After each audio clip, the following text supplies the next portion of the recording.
कल जो पैराग्राफ हुआ था अंत में, उसको पढ़ के आगे बढ़ते हैं। इसमें कहा सुलोचनाबाई ने कि तुम शांत रहे भगवान कहलाए, जिस पर भार सौंपा दुनिया कहलाई। किंतु इसी दुनिया में रहने वालों में से कोई तुम्हारा उपासक निकल जाता तो वह फिर अपने ऊपर भार क्यों रखने लगा? वह तो इस सृष्टि को तेरी ही सुंदर कृति समझ तुझे ही भार अर्पित कर भार मुक्त होता तथा भक्त के नाम से विख्यात होता,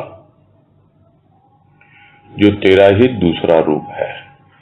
यदि वह भी प्रकृति के दृश्य देखने में लग जाएगा तो वह तेरा सुंदर मुखड़ा देख न पाएगा, जिसे देखकर भक्त कहता है, जन्म जन्म तव रूप निहारू अजहु न तृप्ति भयेल। यह आवाज उस भक्त की है जिसने तेरा जलवा देखा। तेरा जलवा, यही शीर्षक है इसका, और उसी के बारे में बातें हो रही है। और यह हमने समझा संक्षेप में कि तेरा जलवा, जलवा यानी उसका सौंदर्य जो बाहरी है भव्यता के रूप में, जो भीतरी है दिव्यता के रूप में। तो यही सब बातें चल रही हैं। और भगवान की पहचान तो सब जानते ही हैं, जो यहां भी बतला रहे हैं कि वो शांत रहता है, सब कुछ करते हुए भी शांत रहता है। और दुनिया, उन पर तुमने भार सौंप दिया, सबको काम अपना दे दिया, सब मैनेज कर रहे हैं, प्रकृति के हिसाब से ही चल रहा है सब कुछ। लेकिन ऐसे में कुछ होते हैं जो इसकी भक्ति में लगते हैं, पूजा उपासना में लगते हैं, तो फिर वो अपने ऊपर भार क्यों रखेंगे? वो तो सारा भार तुम्हारे चरणों पर डालकर ये जो तुम्हारी बनाई हुई सुंदर सृष्टि है, जो इतनी भव्य है, उसमें ही अपना रूप निहारते हैं, तुम्हारा रूप निहारते हैं। और इस तरह से भक्त के नाम से आगे बढ़ते हैं, धीरे धीरे प्रसिद्धि भी होती है, लोग पहचानने लगते हैं उनको। और भक्त कोई है नहीं, भक्त भगवान का ही दूसरा रूप है। कोई किसी का भक्त होता है और जब वो भक्ति उसके अंदर पूरी तरह समाहित हो जाती है और भक्त और भगवान एकाकार हो जाते हैं, तो भगवान का ही दूसरा रूप भक्त बन जाता है।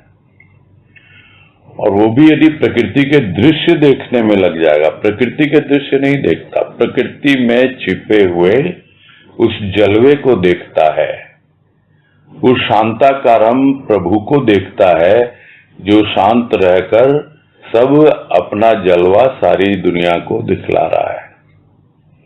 तो अगर सिर्फ ऊपरी दृश्य देखने में लग जाएगा तो फिर तुम्हारा जो सुंदर मुखड़ा है, यानी तुम्हारा जो सौंदर्य है, उसे कैसे देख पाएगा? नहीं देख पाएगा। और जो देख लेता है वो क्या कहता है? भक्त कहता है, न जाने कितने ही जन्म मुझे लेने पड़े, किंतु तुम्हारा रूप तो ऐसा है कि बार बार जन्म लेकर भी मुझे तृप्ति नहीं होती है। कितनी बार जन्म लूं, हर बार तुम्हारा रूप देखूं, तुम्हारा जलवा देखूं। आज कह रहे हैं, ऐसा भी सुना है कि प्रकृति तुझ तक पहुंचने नहीं देती, अपने ही रूप में फंसाकर रखती है मनुष्य के मन को, किंतु वह तो प्रकृति का रूप विदीर्ण कर आगे बढ़ जाता है। तो ऐसा भी सुना जाता है मतलब सुनी हुई बात है, अनुभव नहीं है। क्योंकि जो उसका जलवा देखने के उद्देश्य से उसी लक्ष्य को लेकर आगे बढ़ता है, वो सुनी सुनाई बातों पर उतना विश्वास नहीं करता, वो तो अपने अनुभव पे विश्वास करता है। भले ही सुना हो कि प्रकृति पहुंचने नहीं देती उस तक, किंतु वो तो देखता है कि भाई प्रकृति क्या है, मैं क्या हूं, ऐसा भी सुना गया कि प्रकृति अपने आप में उलझा लेती है, फंसाकर रख देती है मनुष्य को, किंतु उसका क्या उद्देश्य है? वो उसमें फंसता नहीं है। जो बात अभी भी आई कि वो तो प्रकृति में जो छिपा हुआ है, यानी उसके ऊपरी रूप को हटाकर, उस पर्दे को हटाकर वो भीतर प्रवेश करता है। विदीर्ण करना मतलब उसको छिन्न भिन्न कर देना, उसको नष्ट कर देना, टुकड़े टुकड़े कर देना। तो इस तरह वो प्रकृति का जो भी स्थूल रूप आता है, जो उसे प्रलोभन में डालता है या फंसाने का प्रयास करता है, उसके मन को उलझाने की कोशिश करता है, तो वह उससे आगे बढ़ जाता है, उसको छिन्न भिन्न करके। आगे कह रहे हैं, साधक का बाधक कौन? प्रकृति नहीं, मन बाधक है। स्थूल और सूक्ष्म दो रूप प्रकृति के, सूक्ष्म प्रकृति भीतर, स्थूल प्रकृति बाहर। सूक्ष्म ने स्थूल की सृष्टि रची, स्थूल प्रकृति सजी। सूक्ष्म प्रकृति से मन बना, स्थूल सूक्ष्म प्रकृति में ही मन आकर्षित होने लगा, तो बाधक साधक का रूप अपनाया हृदय की भावना ने। ऐसी अवस्था में साधन ही प्रधान रहा, तेरा जलवा उपेक्षित ही रहा। साधन के द्वारा मन का दमन, वृत्तियों का निरोध करने लगा, फिर भी दमन शमन हो सका या नहीं, यह कहना उचित नहीं। तुलनात्मक भाव से यदि देख पाता तो स्वतः ही समझ पाता अपनी अवस्था को। और इस पैराग्राफ में जो बातें कही गई हैं वो हमने कई बार इस विषय पर चर्चा भी की है और बहुत विस्तार से समझा हुआ है कि प्रकृति को दोष देना, माया को दोष देना कहां तक उचित है। कोई बाधक नहीं है। अगर कोई बाधक है तो वो उसका मन है। और ये भी हम सब जानते हैं, प्रकृति के दो रूप हैं, एक स्थूल प्रकृति है, एक सूक्ष्म प्रकृति है। स्थूल प्रकृति बाहर की होती है, सूक्ष्म प्रकृति भीतर की होती है। ये सब बातें हम बहुत बार समझ चुके हैं और यहाँ पर इसको फिर से रिकॉल कर ले रहे हैं और ये समझ ले रहे हैं कि जब तक सूक्ष्म प्रकृति नहीं होती तब तक स्थूल की रचना नहीं होती है। यानी हमारा मन, बुद्धि, चित्त, अहंकार जो हमारी सूक्ष्म प्रकृति है, यदि यह पूरी तरह से विलीन हो जाए तो हमें स्थूल शरीर धारण न करना पड़े। यह जो सूक्ष्म है इसी ने स्थूल की सृष्टि रची है। यह तो हमारे अपने स्वयं के स्थूल शरीर के माध्यम से हम समझ सकते हैं। उसी प्रकार पूरी सृष्टि में है कि जो सूक्ष्म है वो पहले आता है, स्थूल उसके बाद आता है। तो सूक्ष्म ने स्थूल की सृष्टि रची और तब धीरे धीरे स्थूल की प्रकृति सजी, एक अपना रूप लिया उसने। सूक्ष्म प्रकृति मन बना हुआ सूक्ष्म प्रकृति ही है। और यह मन यदि स्थूल और सूक्ष्म, सूक्ष्म और स्थूल बस इसी में डोलता रहा तो कभी तो वो बाधक बन जाएगा, कभी वो साधक का रूप ले लेगा। तो इस तरह उसके जो भी हृदय की भावना है वो मन को ही संभालती रहेगी, बाधक मन को, साधक मन को। तो बार बार वो साधन को अपनाता है। और यहाँ साधन से तात्पर्य क्या है? जो साधना लोग करते हैं, जप, तप, तपस्या, व्रत, उपवास और ये सब बातें पहले भी आती रही हैं। यहाँ साधन से यही तात्पर्य है।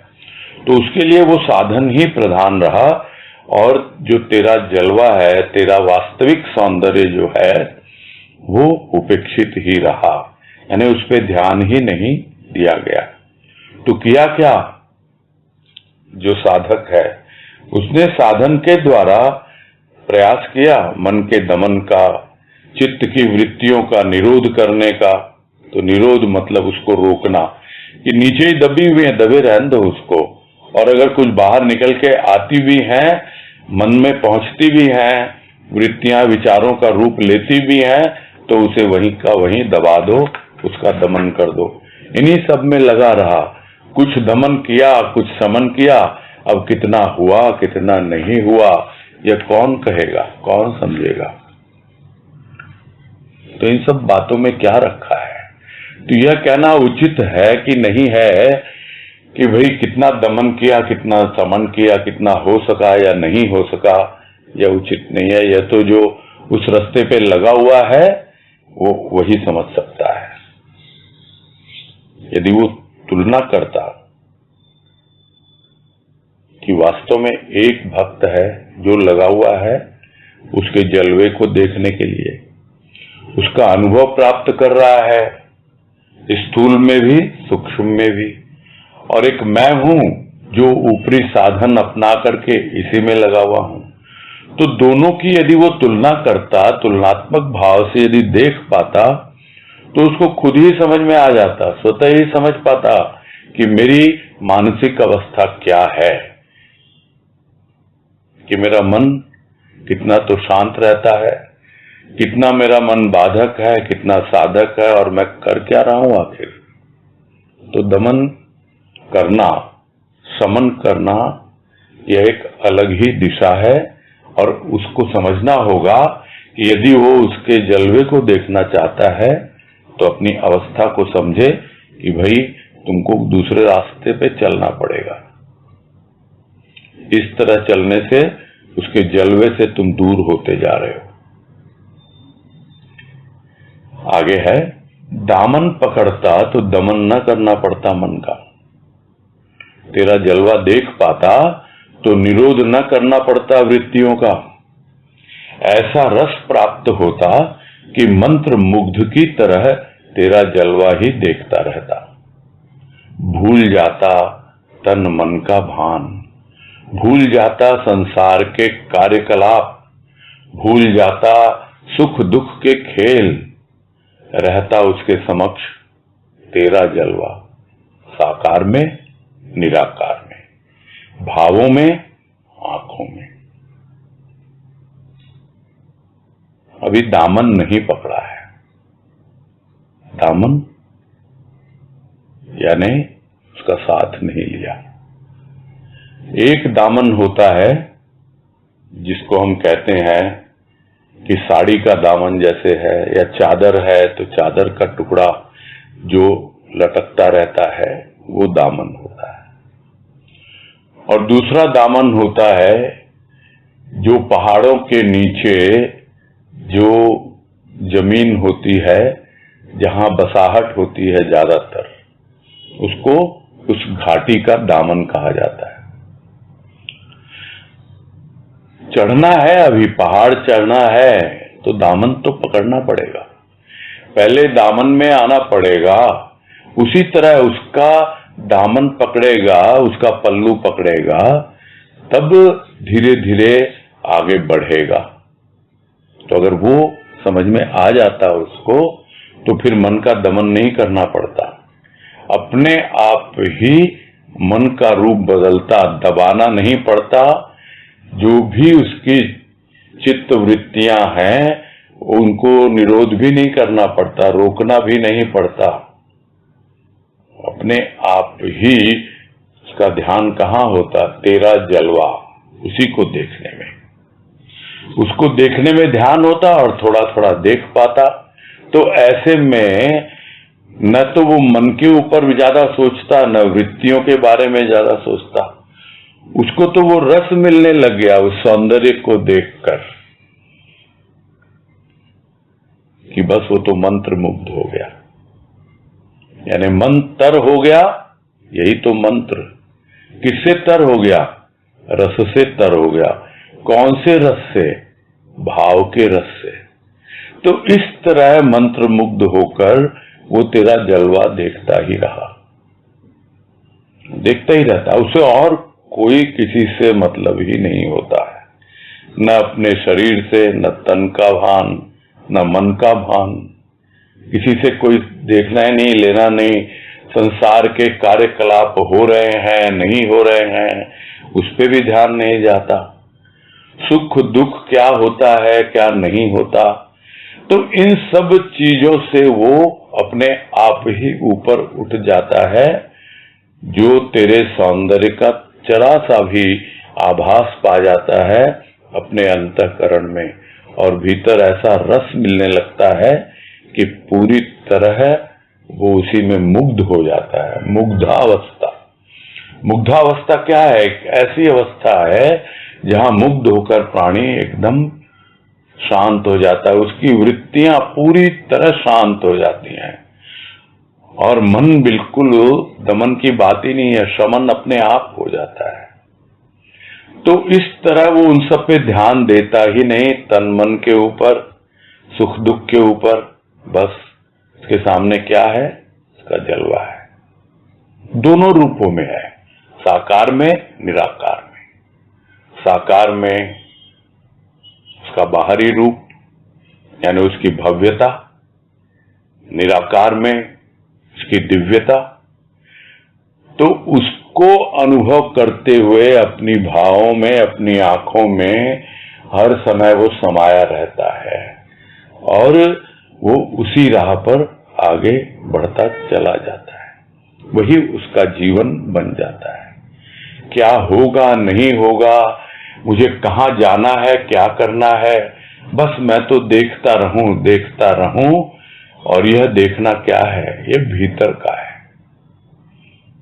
जो बार बार बातें आती हैं, भीतर का देखना, भाव की दृष्टि यानी भाव की अनुभूति, और उसी से वो उसके जलवे को अनुभव करके रस पाता है, मुग्ध हो जाता है।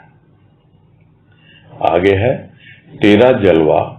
अटपटा सा शीर्षक है उनके लिए जो कर्म धर्म की व्याख्या में लगे हैं, मोक्ष और बंधन का रूप सम्मुख रखने वाले हैं।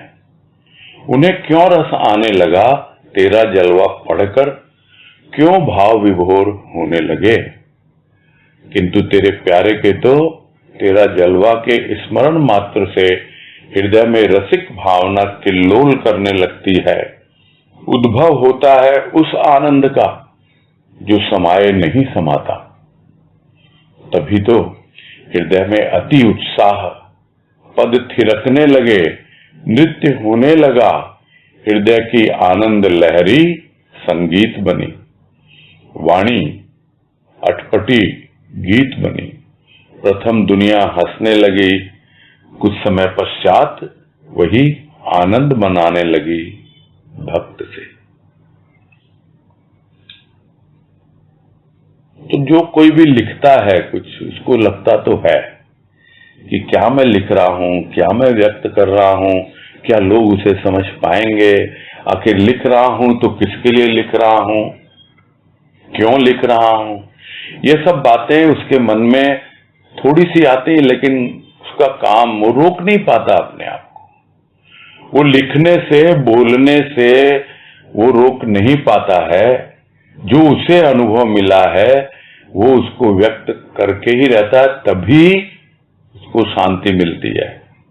जिसको कहा जाता है कि हृदय के गर्भ में वो भाव पल रहा है, और जब तक वो भाव बाहर प्रकट न हो, जैसे गर्भ में बच्चा पलता है और जब तक वो बाहर नहीं निकल आता तब तक माँ को कितना कष्ट होता है, वही प्रसव पीड़ा भीतर हृदय में अनुभव करता है। तो लोग समझ नहीं पाते हैं उसको, और विशेषकर वो लोग जो कर्म धर्म की व्याख्या में लगे हैं।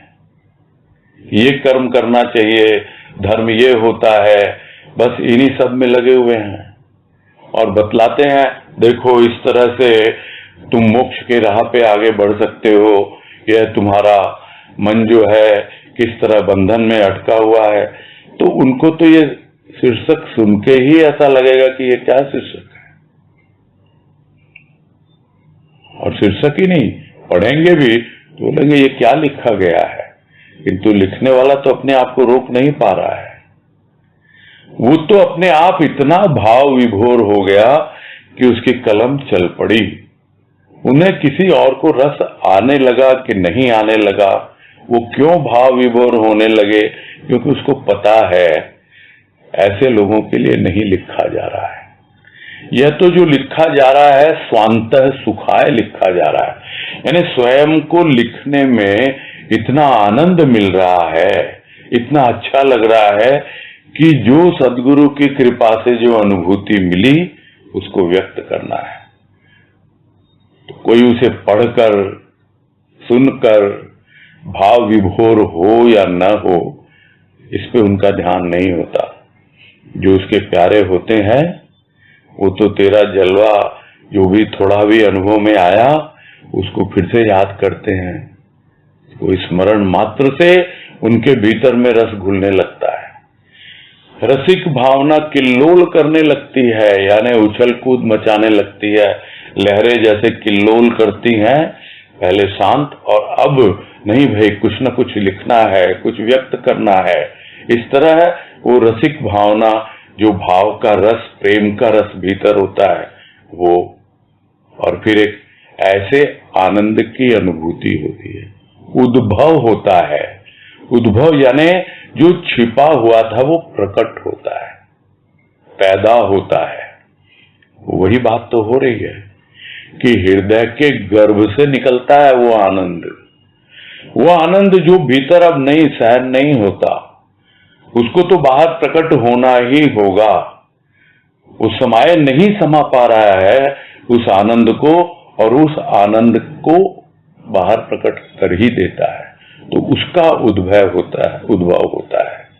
उद्भव माने उसकी उत्पत्ति होती है, वो पैदा होता है।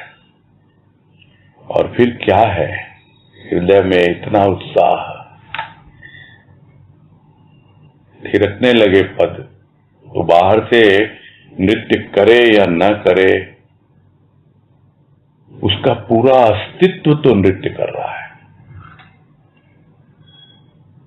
ये है प्रभु का प्रेम, ये है उसका भाव, जो उसके जलवे को दिखलाकर उसके दर्शन मात्र से, उसकी अनुभूति मात्र से कुछ ऐसा रूप बना देता है भक्त का।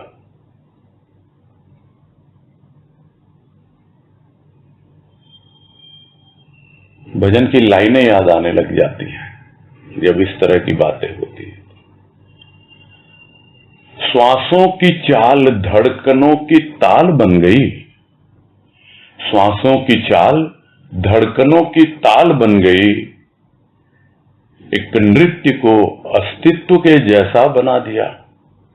हमको प्रभु के प्रेम ने कैसा बना दिया, जैसी थी जिसकी भावना वैसा बना दिया। तो ये तो भक्त की भावना है, जो तेरा जलवा देखती है, और श्वासों की चाल, श्वास आ रही है जा रही है, और धड़कनों की ताल है।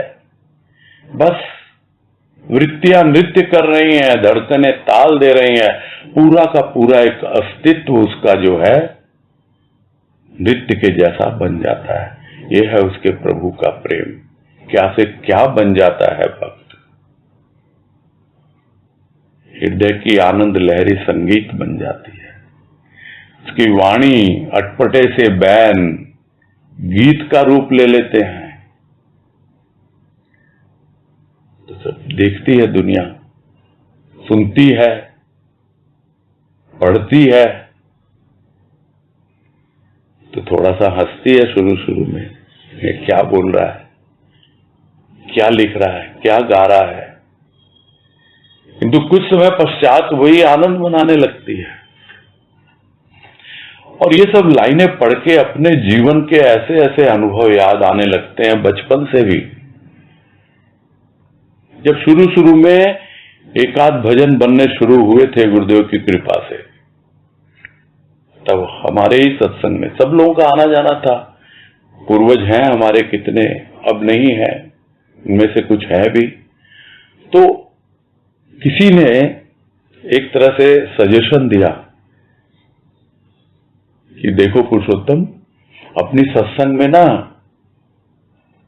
वाणी का, प्रवचन का, इन सब चीजों का ज्यादा महत्व है, और तुम ये क्या भजन लेके बैठ गए, भजन का इतना महत्व नहीं है अपने यहां। बस बरबस मुख से यही निकला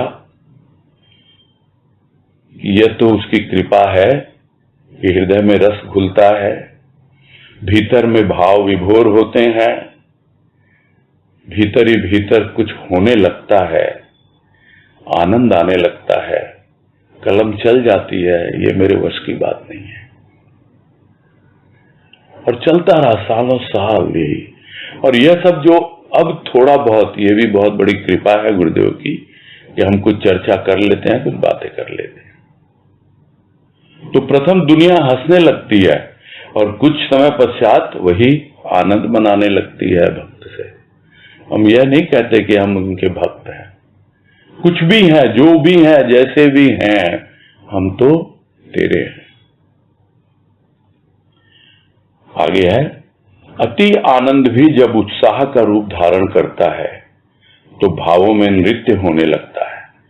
हृदय की गति ताल बन जाती, वाणी द्वारा व्यक्त हुए शब्द ही गान बन जाते, संग भावों का संगीत बन जाता।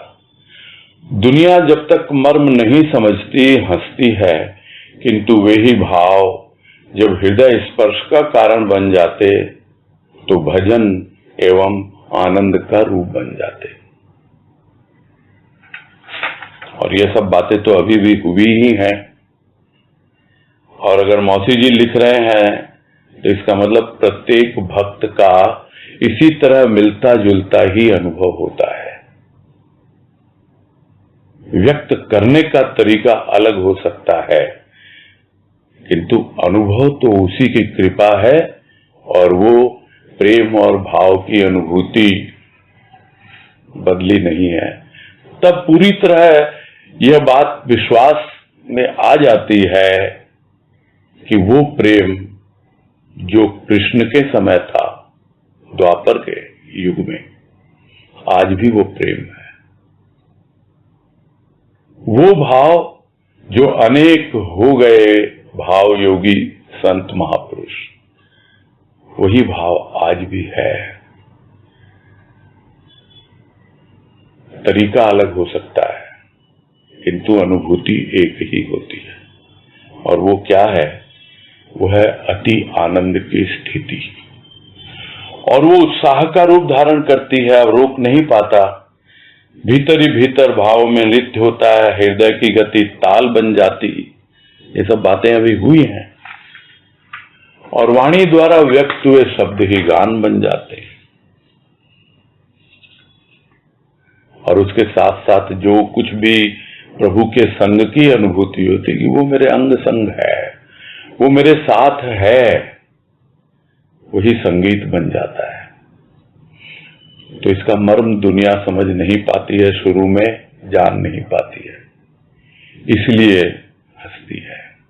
किंतु जैसे जैसे वो भाव हृदय को स्पर्श करते हैं, तब धीरे धीरे उस भाव को समझ पाती है, उसका रसपान कर पाती है, उसका भजन का आनंद उठा पाती है।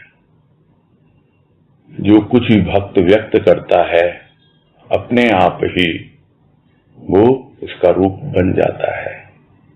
चाहे वो भजन है, चाहे प्रवचन है, चाहे वाणी है, चर्चा है, कुछ भी है, वो सब कुछ उसी भाव पर आधारित है, उसी प्रेम पर आधारित है। आगे है, भक्त कहता है तेरी यह अदा सदा बनी रहे। इस अदा को मैं सदा देखता रहूं, इस अदा के लिए सदा आता रहूं तेरी इस सुंदर सृष्टि पर, जिसे कर्म धर्म वालों ने असार कहा, धोखे की टट्टी कहा।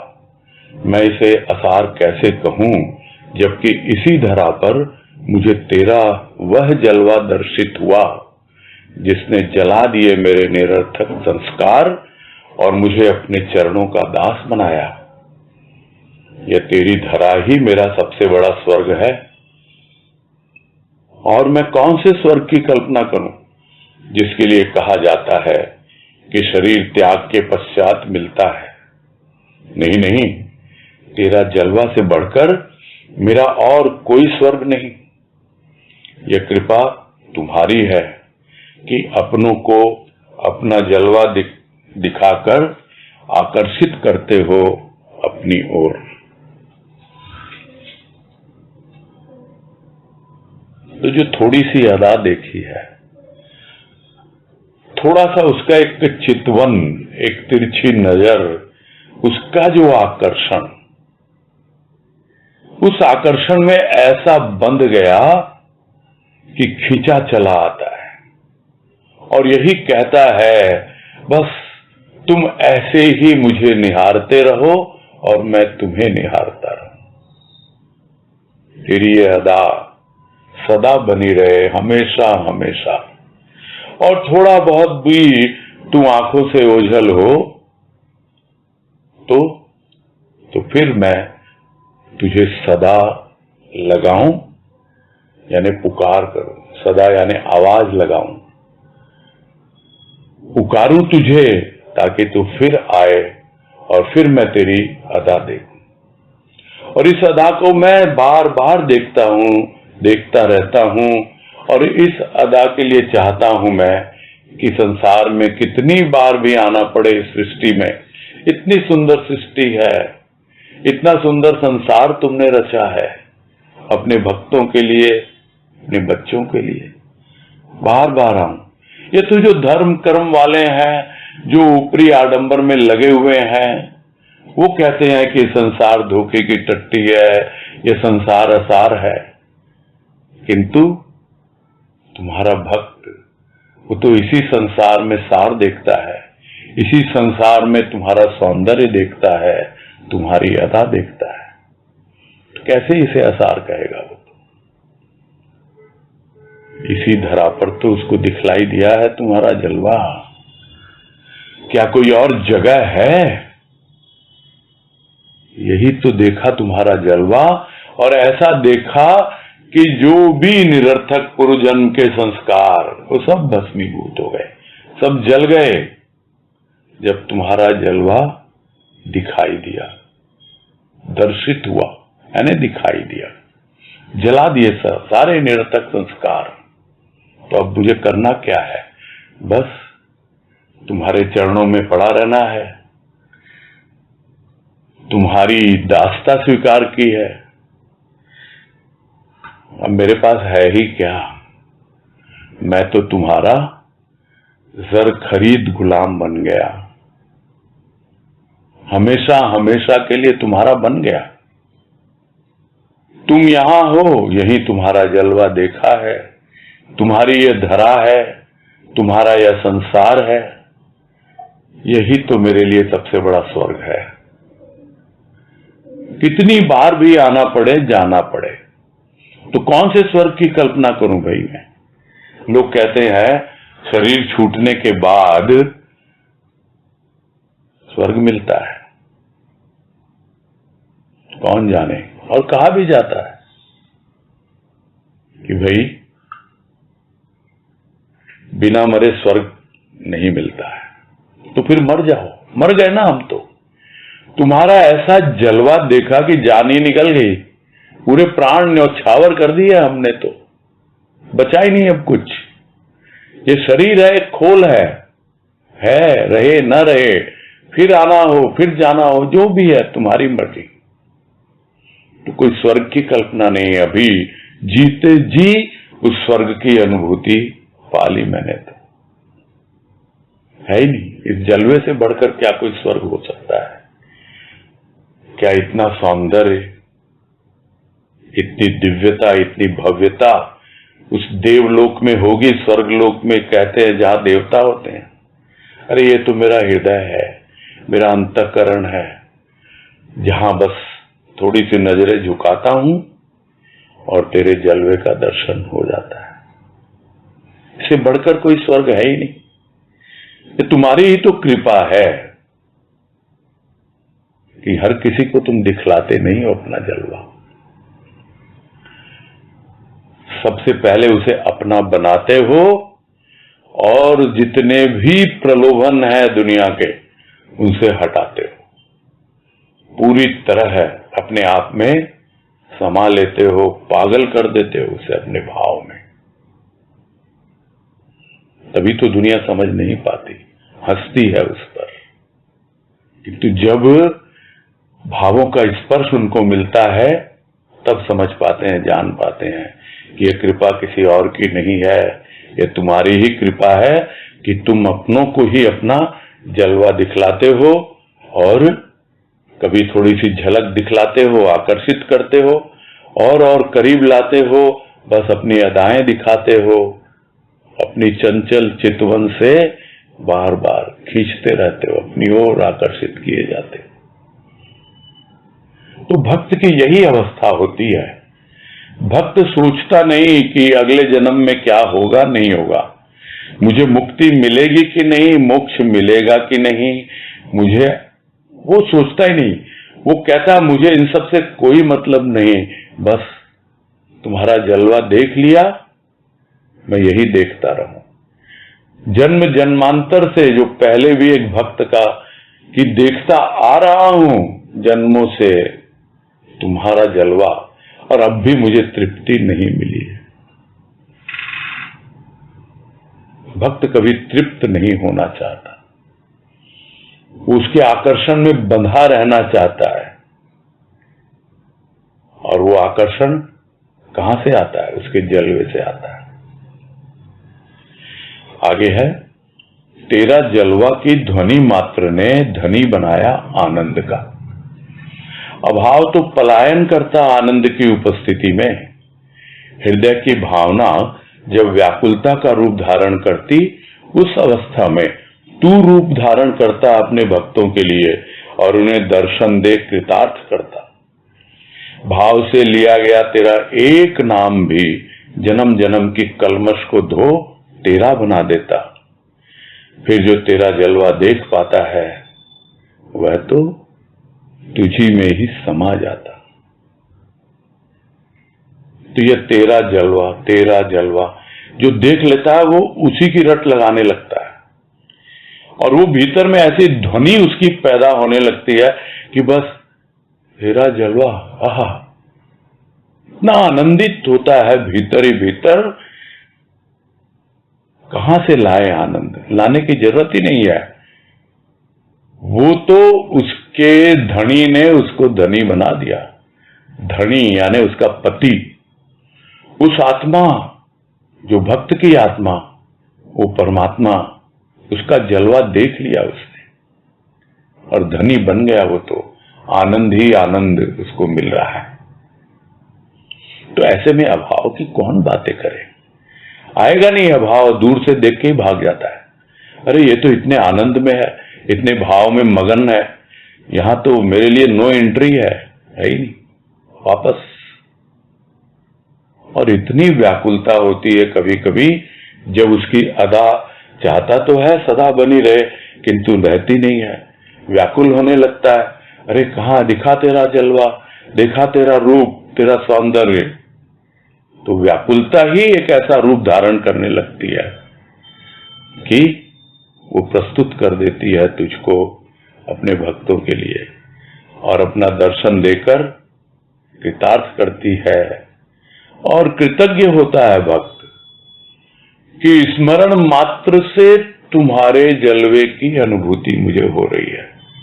क्या तुम्हारा सौंदर्य, क्या तुम्हारी भावना, क्या तुम्हारी दिव्यता, क्या एक अनुभव, कितना उसमें आनंद। कृतज्ञ हो जाता है भक्त। तो भाव से लिया गया तेरा एक नाम भी, एक थोड़ा सा सुमिरन भी, एक विश्वास है भक्त का। थोड़ा सा भी तुम्हें सुमिरन करूंगा, ना जाने कितने जन्म जन्मांतर की जो कालिख लगी हुई है अंतःकरण में, वो धो देती है और फिर इसके लिए तैयार करती है कि भाई अब ये देख पाएगा मेरा जलवा। इसकी आंखों में जितना कचरा था वो निकल गया, अब निकल गया, अब ये देख पाएगा मेरा जलवा। ये आंखें भीतर की है। जिस तरह बाहर की आंखों में कचरा फंस जाता है जब आंखों में कोई बीमारी आ जाती है, चिपक जाती है, आंखें खुलती नहीं है, वैसे ही भीतर की आंखों में कचरा लगा हुआ है, चिपकी हुई है, देख नहीं पा रही है उसके जलवे को। जब वो जन्म जन्मांतर से जो कलमश लगी हुई है भीतर में, और भीतर की आंखें बंद हैं, उसको खोलता है उसका प्रभु। कैसे?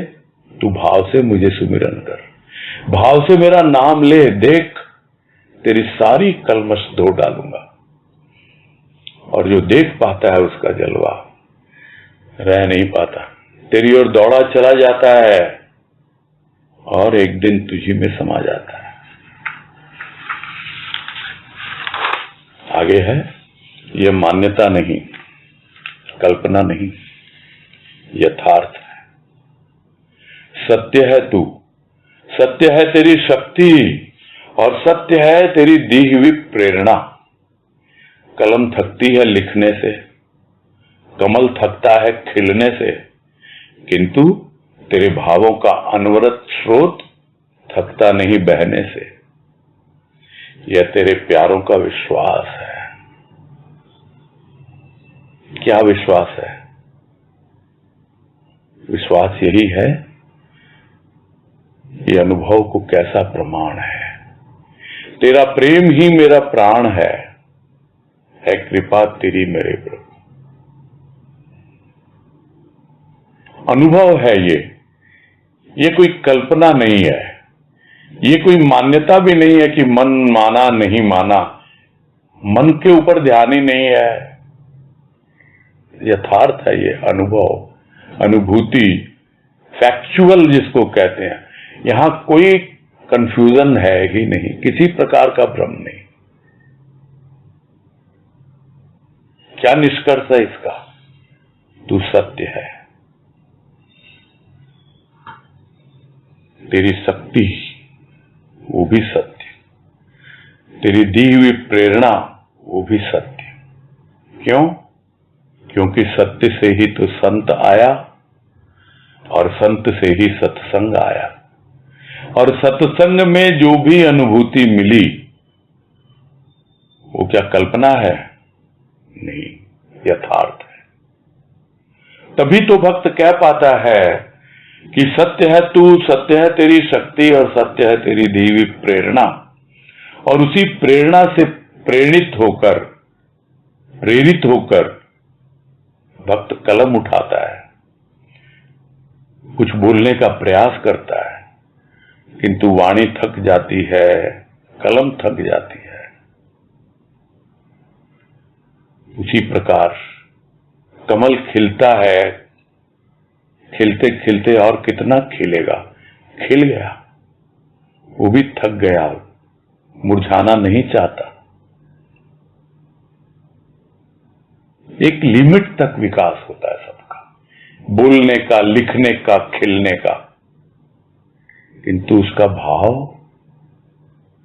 भाव तो बहता रहता है, वो थकता नहीं है। वो एक ऐसा प्रवाह है, एक ऐसा स्रोत है, वो बहता हुआ झरना बहता ही रहता है, आज भी बह रहा है। तेरे प्यारों का विश्वास है, और वो विश्वास ही श्वास में है बसा हुआ। एक एक श्वास में वो विश्वास है। और जो लेख हुआ था कुछ दिन पहले विश्वास के ऊपर, उससे बड़ा कुछ नहीं है। और वो विश्वास जब प्राणों तक पहुंच जाता है तो फिर अपने आप प्राणों का आधार श्वास, स्थूल में, और सूक्ष्म में प्राणों का आधार उसका भाव।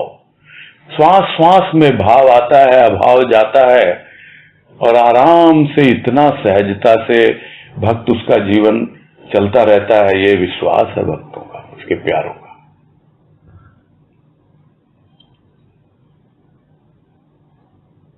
क्या लिखेगा तेरा जलवा के बारे में? वह तो बार बार यही कहेगा, तेरा जलवा अपूर्व है, अश्रुत है, अनादि है, चिर है, पुरातन है, नवीन है, वर्णन असंभव है। गूंगा गुड़ का स्वाद नहीं बता सकता। उसी प्रकार भक्त तेरा जलवा देख स्तब्ध हो जाता, वर्णन तो उसका वर्ण बन जाता। न लिखकर संतोष, न कहकर शांति, हटाए हटता नहीं, छिपाए छिपता नहीं, दिव्य प्रकाश बन जाता भक्त के जीवन का, यही तेरे जलवे की शक्ति है। तो ये अंतिम पैराग्राफ है इस लेख का जो भी पढ़ा गया। तो क्या लिखेगा जो लिखने चलता है, सोचता है क्या लिखूं, कितना लिखूं, एक ही शब्द कहेगा बार बार, तेरा जलवा तेरा जलवा।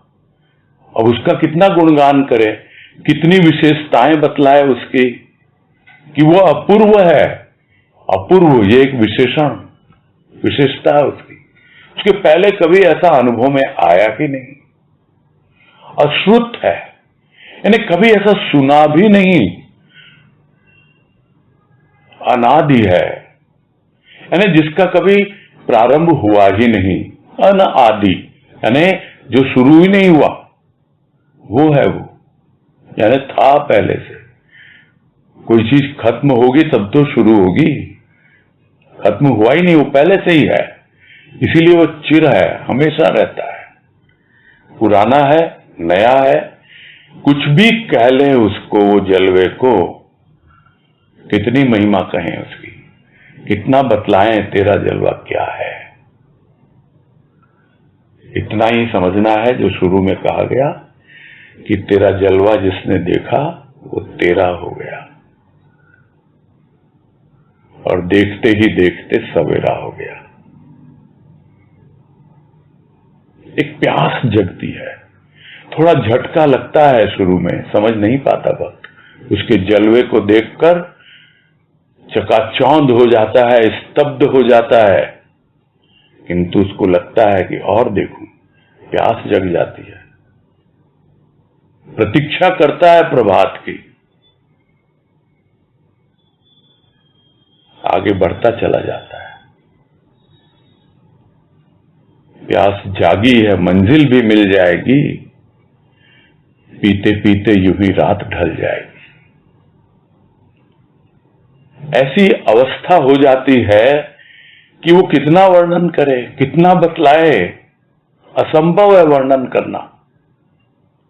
तो चुप हो जाता है, और चुप रह भी नहीं पाता, और देख लिया एकदम आश्चर्यचकित, स्तब्ध।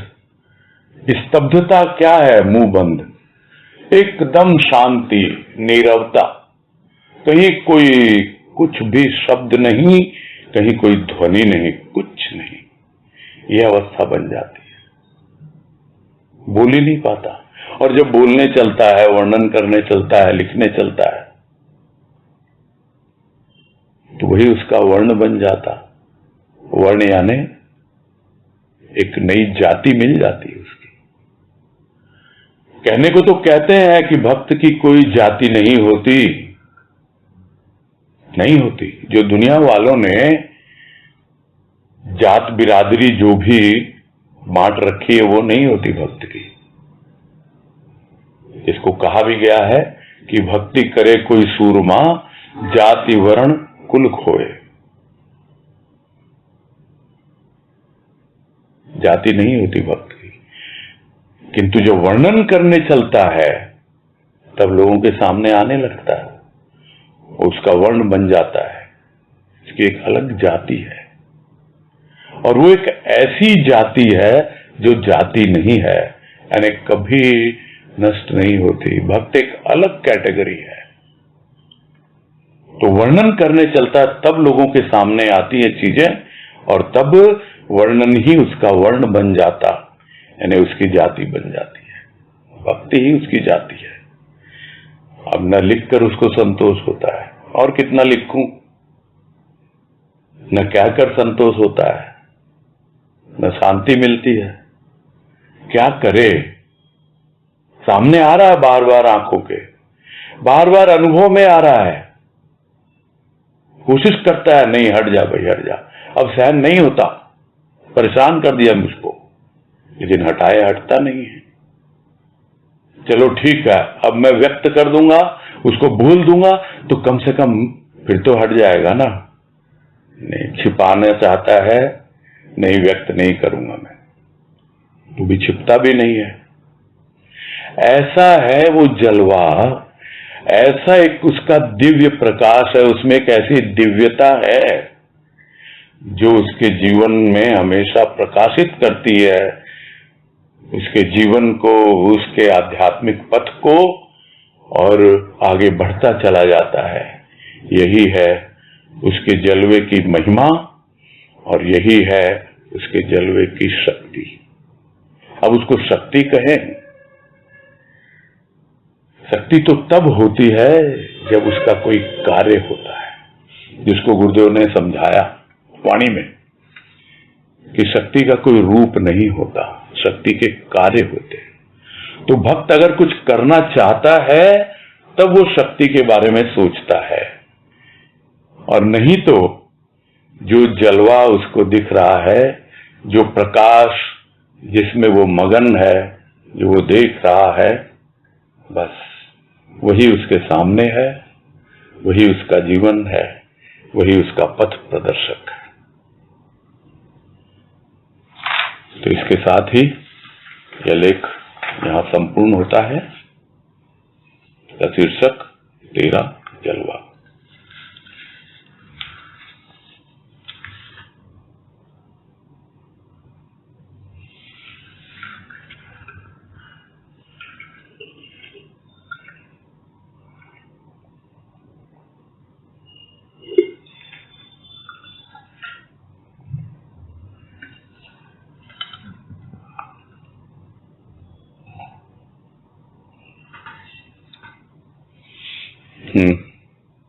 नीतू गुप्ता, बोलिए।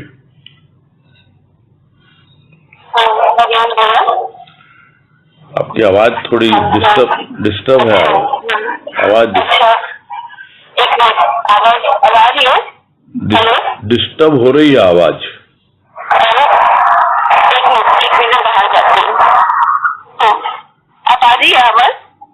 हाँ, थोड़ी सी ठीक आवाज आ तो पहले भी रही थी, डिस्टर्ब हो रही है, खरखराहट हो रही है। आप थोड़ा अपना ठीक कर लीजिए, फिर करते हैं बात।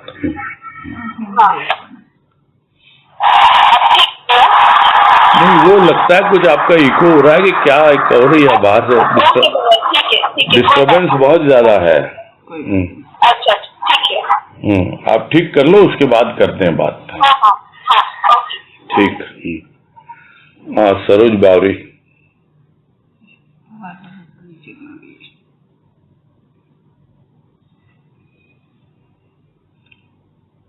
सरोज बावरी को दीजिए। हेलो। हाँ, बोलिए। हाँ, प्रणाम भैया। हाँ, नमस्कार, बोलिए।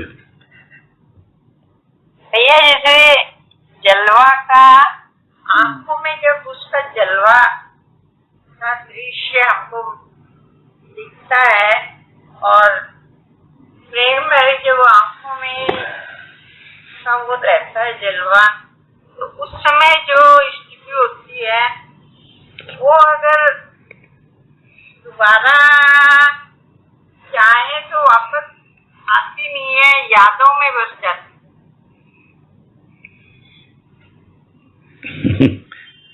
कौन सी यादें हैं वो भी तो उसकी याद, मतलब वो अंदर की अनुभूति ही तो है ना। शब्दों को थोड़े याद करना होता है, भाव को अनुभव करना होता है, यही है बस। भाव की अनुभूति वही स्मृति में है, वही याद में है।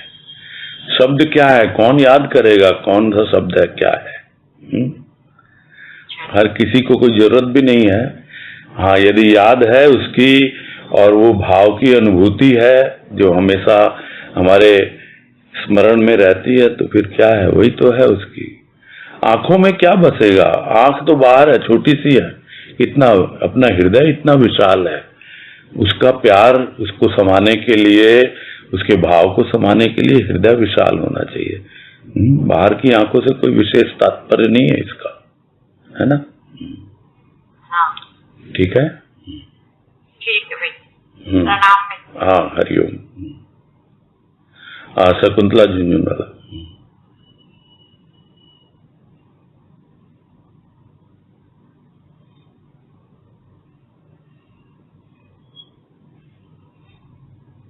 बोलिए। बोलिए शकुंतला भाई, आवाज नहीं आ रही है आपकी। हेलो, हरिओम भैया, हरिओम। हरिओम, बोलिए। हरिओम। बोलिए। भैया बहुत सुंदर लग रहा है, बहुत सुंदर लग रहा है। कभी आशा नहीं थी कि जन्म में ये सब हमको सुनने को भी मिलेंगे क्या। बस गुरुदेव धारण करा दे इस बातों के ऊपर। बहुत सुंदर लग रहा है भैया, बहुत सुंदर लग रहा है। कृपा है, गदगद हो रहा है एकदम। कृपा है, उसकी कृपा है, सब पर कृपा है, कृपा बनी रहे, यही है, उससे प्रार्थना है ना। बहुत सुंदर है, लग रहा है कि जन्म में पता नहीं था ये सब सुनने को मिल जाएंगे हमको। धारण करा दे हमको। नहीं ठीक है, वो इसी उसकी कृपा है, आप उससे ही प्रार्थना करो, है ना। हरिओम। हाँ, हरिओम हरिओम। अजय बंसल।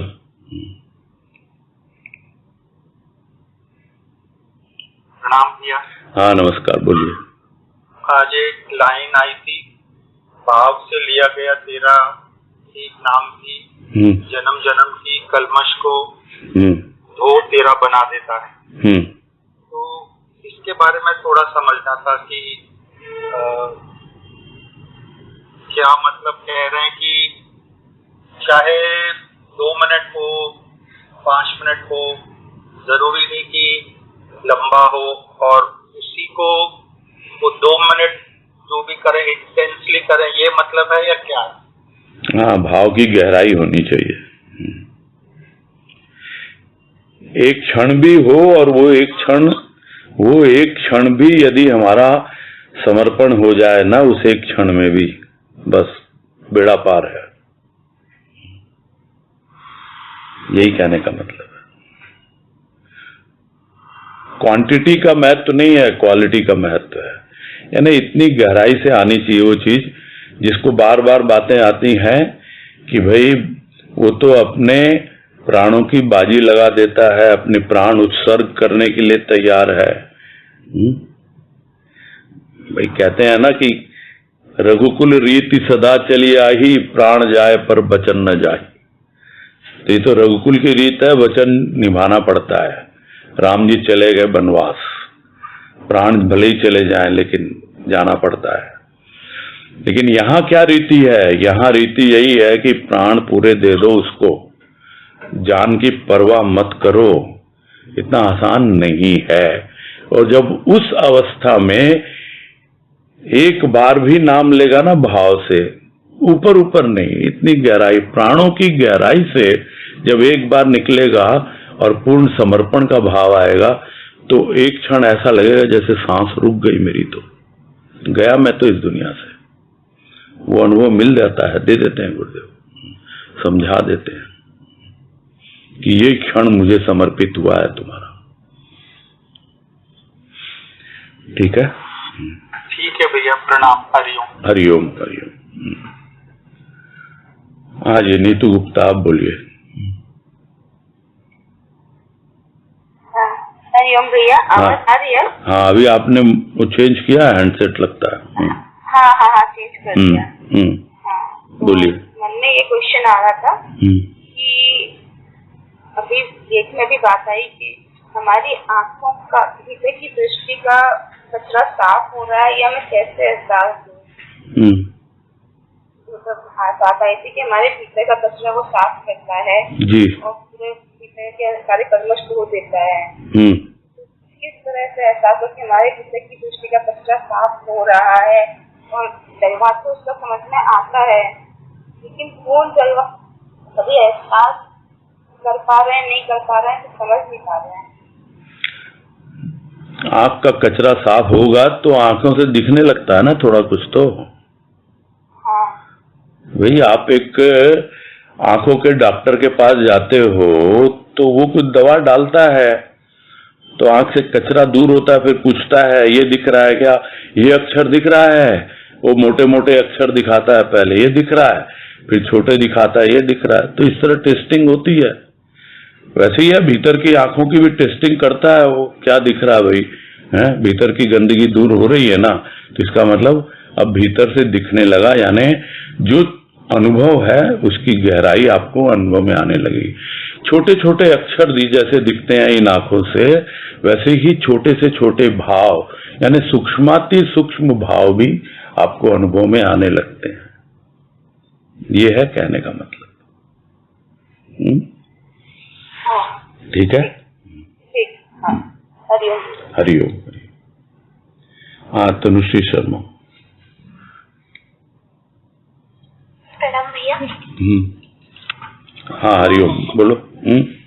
तो कल जैसे उदाहरण आया था कि 3 दोस्त पहाड़ की चोटी पे जाते हैं, तो 2 तो उसका जलवा देख के मतलब फिर वहीं से ही छलांग मार देते हैं, और तीसरा वो अपने को समझा बुझा के वो वापस आ जाता है। तो बाद में फिर उसका जीवन कैसे रहता है, मतलब जो वो संत होते हैं, वही तो कहा गया ना, वो संत होते हैं, वो अपना अनुभव बताते हैं कि हमने उस पार क्या देखा। वो हमारे बीच आते हैं, रहते हैं, वैसे ही गृहस्थ में रहते हैं, वापस लौट के आ जाते हैं। वो उतरने में बड़ी कठिनाई होती है पहाड़ से, जैसे ये सब बातें आती है ना हमेशा। तो बाद में भी फिर वो उसका जलवा देखते रहते हैं, मतलब वो तो उनका जीवन बन जाता है ना, वो तो। वो तो दृश्य उनकी आंखों में समा जाता है, भीतर की आंखों में, भीतर में अंतःकरण पूरा उसी से ओतप्रोत हो जाता है। कहा ना, उसी तो जात बदल जाती है।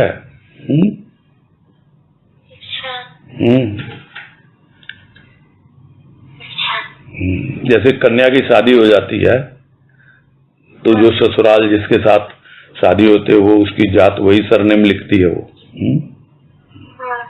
तो वैसे ही है, अब जिसको अपना लिया, जिसको सब कुछ अपना मान लिया, प्रभु अपना जो भगवान है, इष्ट है, बस वही उसकी जाति होती है, भक्ति की और कोई जाति नहीं होती है। और भैया ये जो जलवा देखना, ये समाधि की अवस्था है या मतलब ये नहीं, ये एक कंटिन्यूटी है इसमें। समाधि में ठहराव है और इसमें प्रवाह है, कंटिन्यूटी है, बस बह रहा है।